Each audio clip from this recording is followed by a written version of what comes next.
Alright guys, as we get ready to read To Kill a Mockingbird by Harper Lee, I want to give you some historical context. I usually do this as we begin to read something, just so you kind of have an idea of the historical context from which the book is coming out of, okay? And that's helpful for a lot of reasons. And there's really two things that you need to understand with To Kill a Mockingbird. Both the context of the setting itself, the 1930s in the South, particularly in Alabama, as well as the time period in which Harper Lee wrote the book. So both of those things are very important to understand as we begin to read. Okay, so we're going to start with, and I'll move to slideshow here, just some basic, very basic facts that are good to know about the 1930s. Probably you know from history, this is the period of the Great Depression. So I'm just going to walk you through a very brief timeline. Excuse me.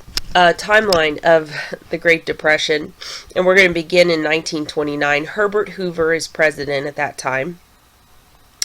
This sort of ironic quote here is quoted as saying that in 1929 Americans have reached a tremendous degree of comfort and security. They've never had this kind of security before. And of course, though, on October 29th, 1929, the stock market crashes, and we have what's called Black Tuesday.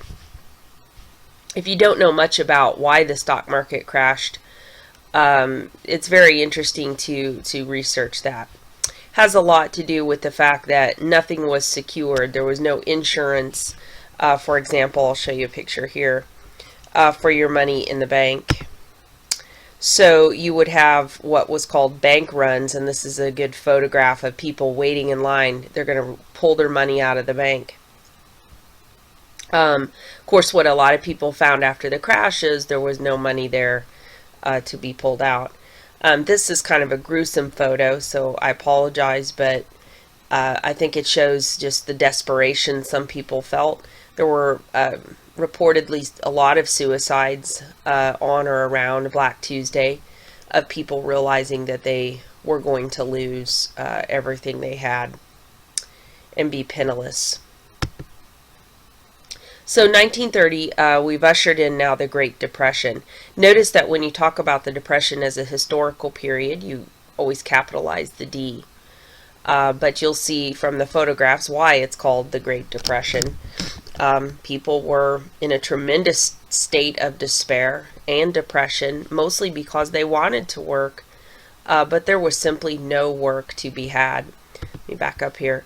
And it's hard to imagine this many people unable to work, but it's 25% at the height of the Depression.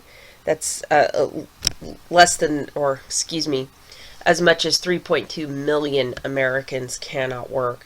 What you have a picture of here, guys, is called a Hooverville. Of course, when things go wrong, who do we always blame, or people always blame? You blame the president, right? So Herbert Hoover is the president. So these little shanty towns, these shacks, just one after another, of very poor people, out of work people. You can notice that they live often close to railroad stations, and we'll talk about that. It'll be part of your reading about vagabonds and people jumping on trains, trying to get from place to place to get work. But these were called Hoovervilles. And the shanties looked something like this. So this is a close-up photo. You can see this is not glamorous living at all. And you had a lot of people often living in these little shacks. Here's some other photographs. If you get an opportunity, you can check on the Library of Congress website. They have some tremendous photos from the Depression era, and some of them in color. And so you don't normally see that time period photographed in color, but they do have some on there. So I encourage you to check that out if you're interested.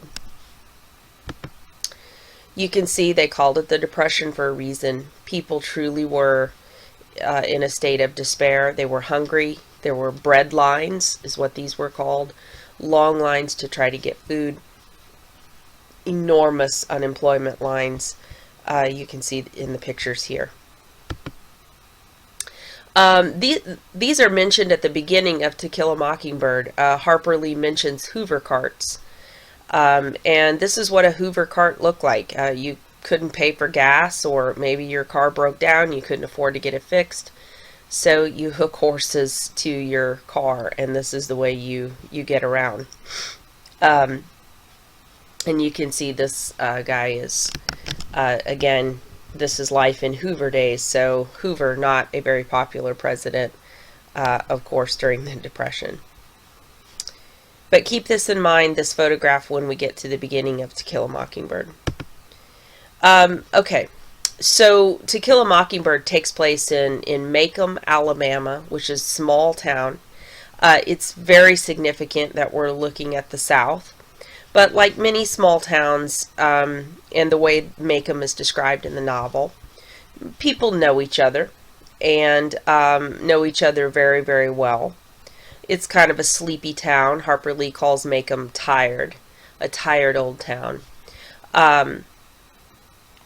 And so you had sort of a pretty tight-knit, for better or worse, communities.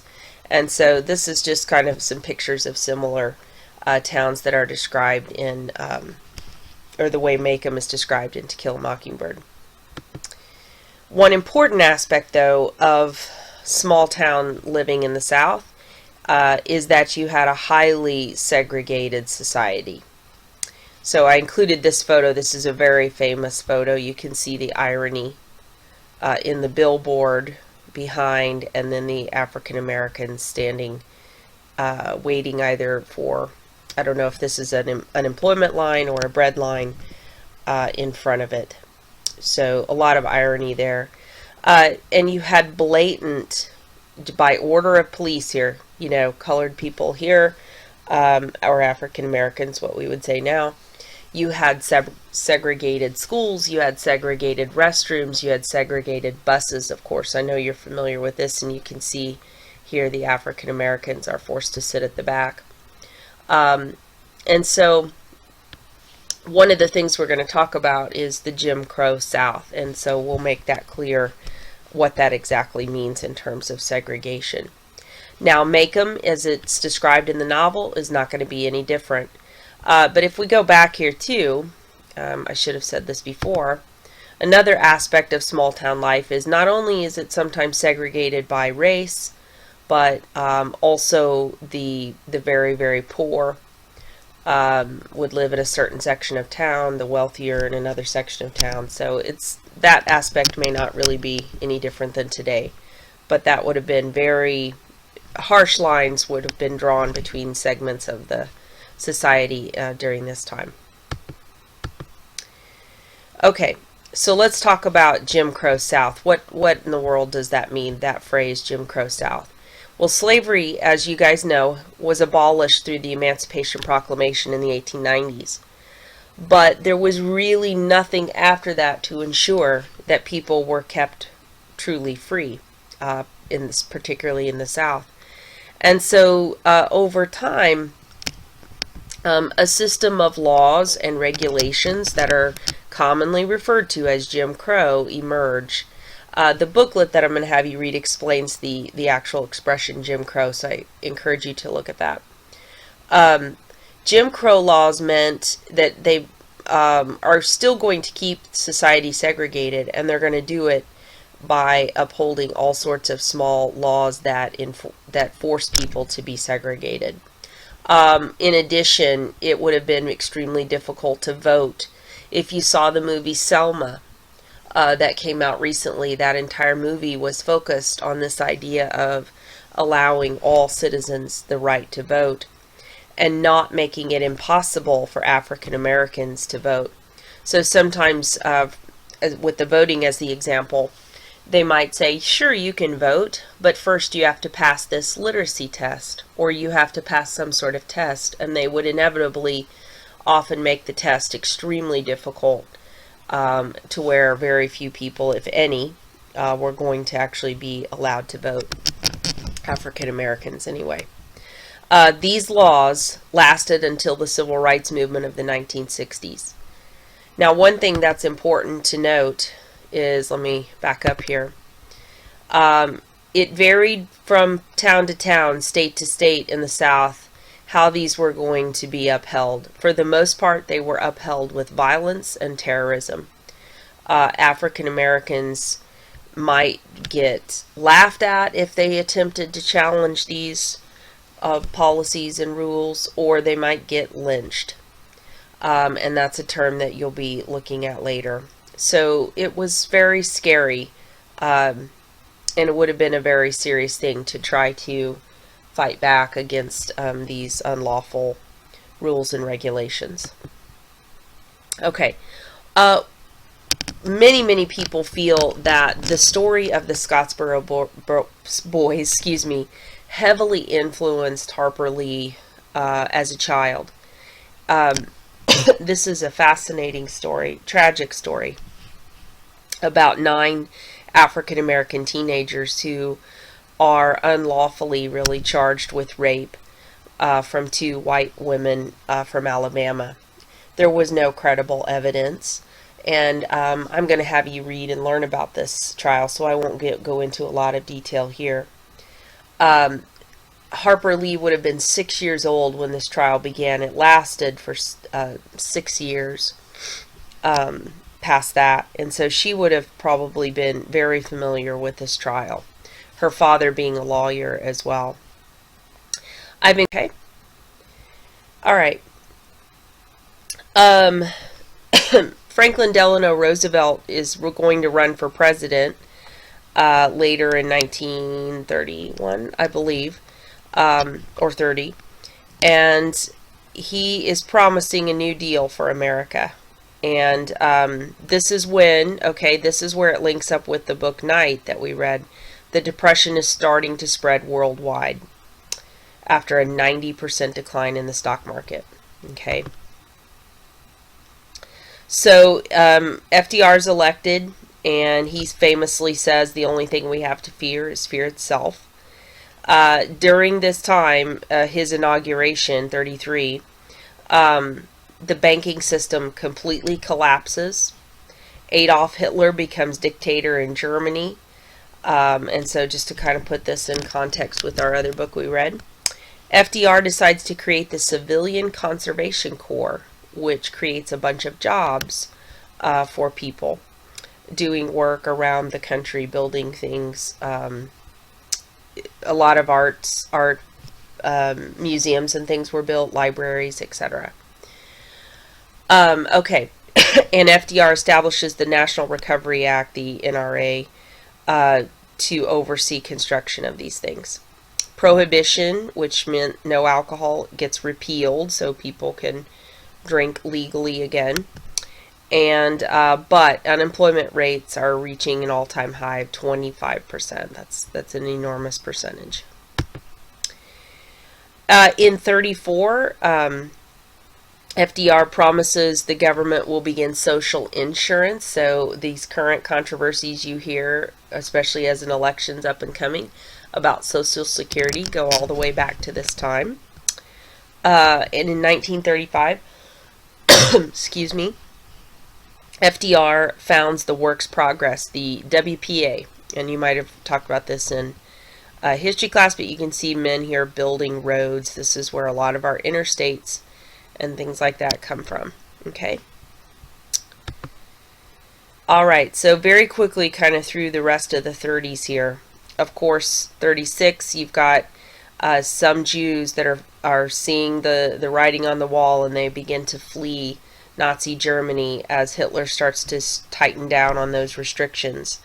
FDR is elected to a second term, but the unemployment rate continues to rise. In 38, you have a couple of natural disasters. You've got a hurricane on one coast, and you've got a drought in the south. And so this causes a huge amount of damage to things across the country. In 39, we've got Germany invading Poland, so England and France declare war on Germany, and so now we have World War II. The drought and the era of the Dust Bowl finally end, and the economy starts to bounce back as we begin manufacturing things for the war effort. Okay, really picks up, of course, once we enter the war. Okay, so look at the year Nell Harper Lee is born, 1926. So she would have seen all these things as a child or during her lifetime. So let's kind of look at the timeline as far as her life and why she might have been inspired to write To Kill a Mockingbird. So in the 40s, Jackie Robinson breaks the color barrier in Major League Baseball. If you saw the movie 42 or have ever noticed every baseball season, once a game, the players will wear 42. And all ballparks have a number 42 as a retired jersey. And that's for Jackie Robinson. President Truman, of course, FDR dies towards the end of World War II, and Truman takes his place. Truman decides to end segregation in the military and in federal hiring, so it's a step in the right direction. Harper Lee leaves Alabama and moves to New York to be a writer. This is a picture of Harper, a younger Harper Lee. She was kind of a tomboy, self-described tomboy, and a lot of people think the narrator of the novel, who is nicknamed Scout, is modeled after Lee herself. Okay, during the 1950s, I apologize again, some gruesome photos here. You have the Supreme Court case Brown versus Board of Education. This overturns the idea from previous years, Plessy versus Ferguson, that separate can be equal, and this says that separate cannot be equal. And so school segregation is deemed unconstitutional. In 1955, this young boy right here, he's 14 years old, is brutally murdered when he visits his family in Mississippi from Chicago. Believe it or not, guys, that is this boy. And I'm going to explain the significance of that photo. This is one of the stories you're going to be reading for your assignment today. I won't give you the details of why he's killed and how all this happens, but it's a very tragic, very fascinating story. As a result of his murder, his mother refuses to close his casket. So these photos are real. This is what people saw, and thousands of people flocked to see his mutilated body. And a lot of people say this is what actually spurred the civil rights movement.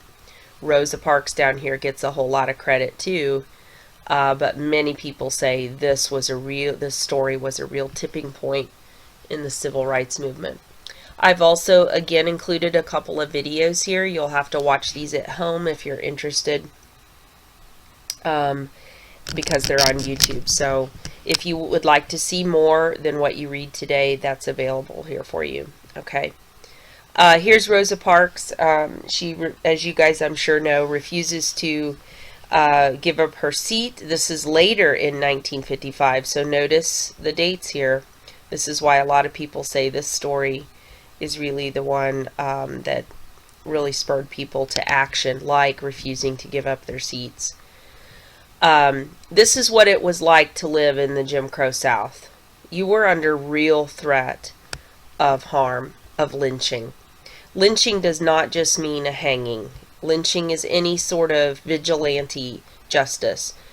Somebody deciding I'm going to take matters into my own hands. And it was sanctioned in the South.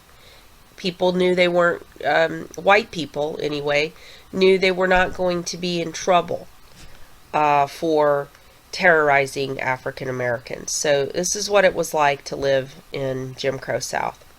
Harper Lee would have been keenly aware of these things as she begins to write To Kill a Mockingbird. So this book was published on July 11th, 1960. This is the original book jacket. It was later made into a film starring Gregory Peck as Atticus Finch, and it won a lot of awards, Academy Awards. We'll be watching portions of the movie as we read the book. So just to put things in context, Martin Luther King delivers his I Have a Dream speech in 1963, wins the Nobel Peace Prize in 64. And finally, the Civil Rights Act is passed in 1964. So you can kind of see, how close these dates are in proximity. In 65, Malcolm X is assassinated, and then a few short years later, in 68, Martin Luther King is also assassinated.